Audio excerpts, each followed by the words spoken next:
When you play a game, you might just jump right in and really just experience the game for yourself, and that's that. That is what will always stick in your mind forever. I know that especially some Call of Duty games in the franchise have had that sort of effect where you jump in and you think about moments years down the line, and you're like, man, that was pretty cool. But one thing that many people might not necessarily consciously think of are the differences that other people in the world may have with the same exact situations that you do, whereas they completely perceive the entire scene differently because, well, it is different. Believe it or not, a lot of games across the entire video game industry have various different versions of the game throughout different regions in the world. Some being legal reasons, some being cultural, whatever the reasoning may be, there are every so often some changes that stand out and maybe some that you might not notice that are completely different from, say, just your standard English versions that you might be used to watching depending on where you end up living. Now, of course, if you end up living in any of the areas in which these changes take place,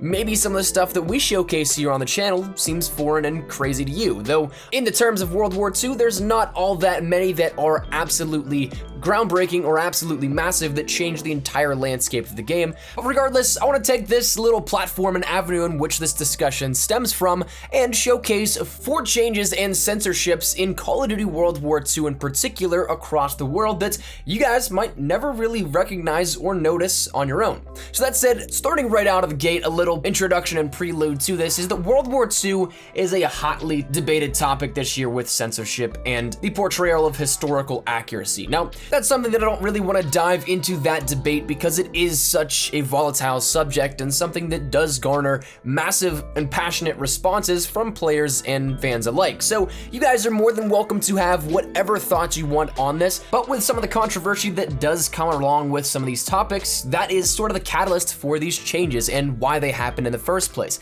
So the first and biggest one we'll jump into is one that I'm sure that all of you guys can really recognize almost right out of the gate. We'll start with a big one here, that being the swastikas in World War II. Now, as we may not see in the multiplayer version of World War II, the campaign does showcase the relevance of the swastika, and it's there prominently on pretty much everything that has to do with German occupation. So it is something you will see quite a bit in the standard versions of World War II. However, if you end up going over and taking a look at these same missions, these same locations, the same trailers and everything in the German version of Call of Duty World War II, the swastikas will instead be replaced by the Iron Cross. That's something that we saw the first real look at that in the campaign trailer, if I'm not mistaken, in which we ended up getting a pan-up shot of a soldier standing in front of the compound for the mission Liberation, in which you see the banners on the side not donning swastikas, but instead donning the Iron Cross. And there, that stemmed the whole catalyst of the content being censored in various different versions, but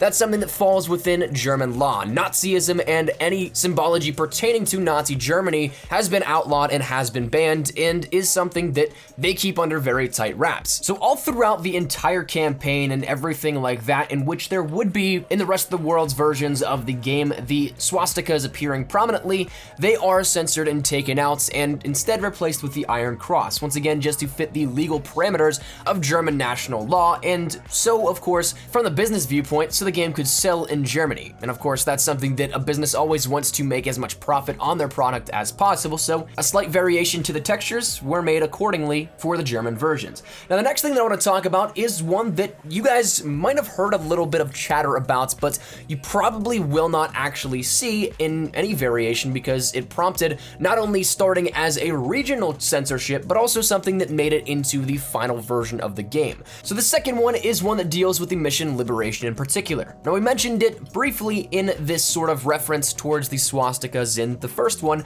but this one dealing specifically in that mission. During this mission, Russo goes undercover and ends up infiltrating one of the Nazi compounds once again, and during your trek through the compound, you end up making your way into the basements, to which you end up seeing a woman being dragged off into a storage room by an officer, to which you can end up clearly telling and making out what this ends up playing out to be. It's a scenario of sexual assault in which you can end up clearly making out, once again, the confrontation and the struggle between the woman being dragged off into this storage room and the officer, to which Rousseau ends up breaking in and killing the officer to save the woman from the struggle that she was having, and essentially says, don't worry, the resistance is coming, stay low, all that kind of good stuff. But this was initially not exactly how this scene played out.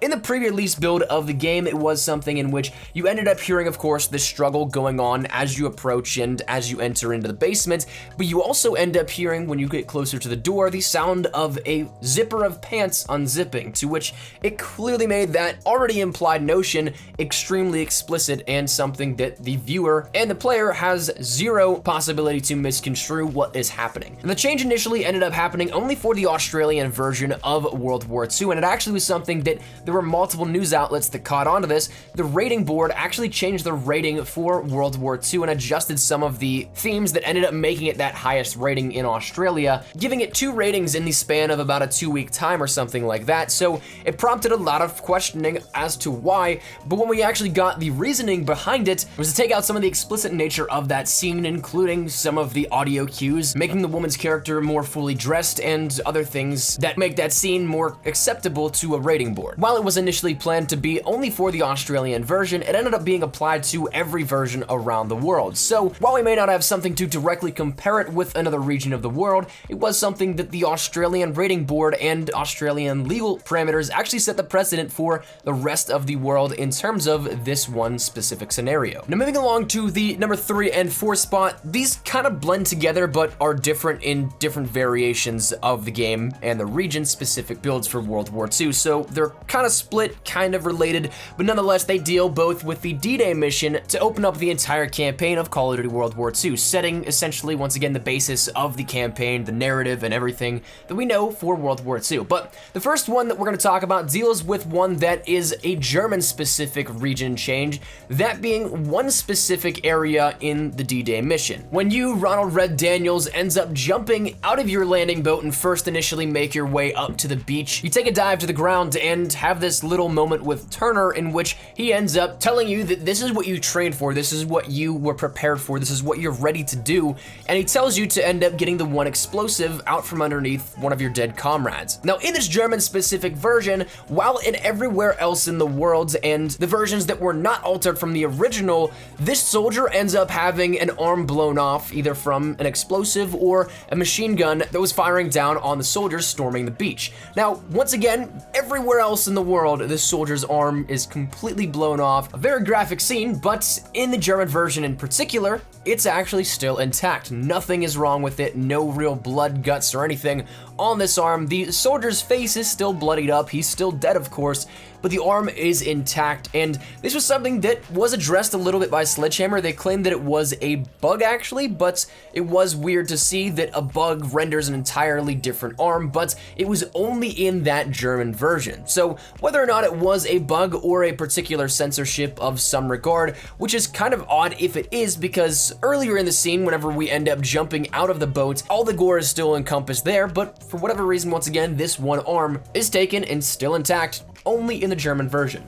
Now that leads me also into jumping into the final change dealing with the Japanese version of World War II, and it's something that deals once again with that initial jump out of the Higgins boat. And this one in particular once again falls on the legal side of Japan and the culture of video games. Japan is not really cool with all that much graphic gore and anything that pertains to extreme violence like this once again in their video games. And of course, well, the D-Day mission has loads of that, so there's going to be some region-specific changes for this one. One of the big ones in particular that jumped out at me immediately was when you end up just about to get off the boat, you end up seeing one of your comrades fall on top of you, but just before he falls because his face was completely taken out by a 50 cal round. Now his head is completely in half at this point in the original uncut version, but in the Japanese version, his entire head is still intact, and same with all the other mutilation that happens within that mission.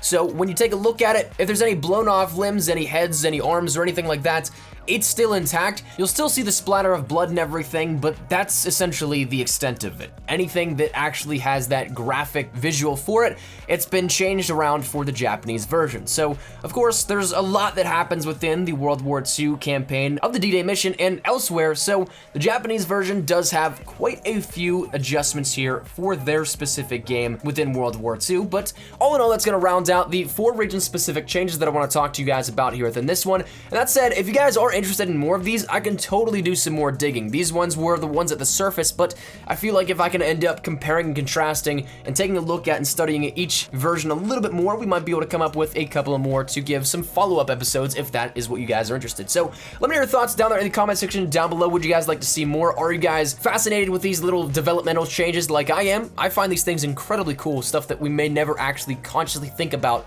but are in fact different to our neighbors across the world. So whatever your thoughts are, let me know down there in the comment section down below. But I hope you guys enjoyed the video, and if you guys did, make sure you drop a like down below. And of course, if you guys are new to the channel, make sure you guys subscribe to stay up to date with everything we have here regarding Call of Duty World War II. Anything regarding tips, tricks, news, best class setups, region-specific changes, leaks, information, all that kind of good stuff, we got you covered here up on the channel. And also, I'm on that road to 100,000 subscribers, so greatly does help me out, and of course, is incredibly appreciated. And if you guys want to follow me over on Twitter, that's the best place to get connected with me outside of YouTube. Practically live on Twitter, so if you guys want to strike up a conversation, ask me a question, whatever it may be, link is down there in the description below.